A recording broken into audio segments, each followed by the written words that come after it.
Punk Revolution now. Today we are going to be reviewing Luke Banter's newest album, Fuck Her Up. Luke Banter is an independent pop artist from Chicago, up-and-coming artist, okay? Not signed to any record labels or anything. I believe this is his debut album. Very exciting stuff. He seems to have really come out of nowhere. Has like all these hundreds of thousands of Instagram followers and views on YouTube, even though it's just kind of it's kind of weird. It's like a paradox. He's like out of nowhere, but already has all these views and followers. Whatever. I thought it'd be a little fun thing for us to do, a little Punk Revolution now review of a little pop record, because you know what? Why not have a little? Why not mix it up? Why not take a step aside from indie punk and do a fun little pop record? Let's go ahead and start by taking a look at the album cover.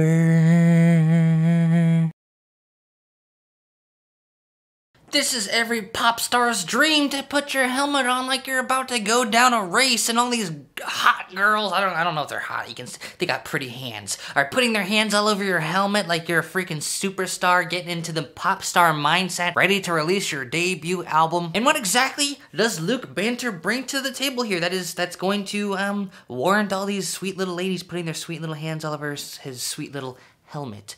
Well, I'm essentially hearing kind of like a bit of like a Mac Miller influence, because it's like kind of pop rock, kind of pop rap, very professional sounding production, maybe a little bit of like Post-Malone influence in there. It's leaning into like Mac Miller's like most poppy sound. Like this is like a really, really poppy sound he's going for. Almost like, you know, like Jonas Brothers Sing Along, Let's Dance about. The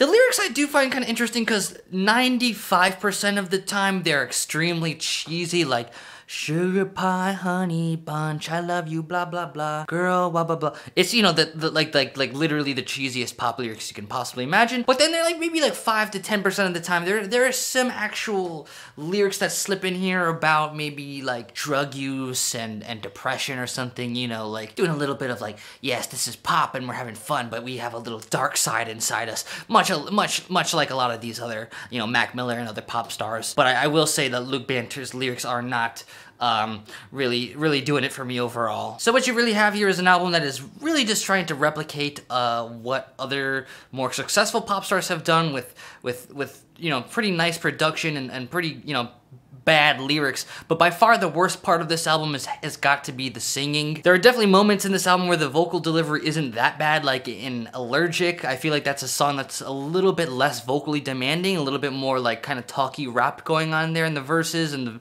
the chorus is kind of easy to sing. But then like pretty much all the other songs on this album, the singing isn't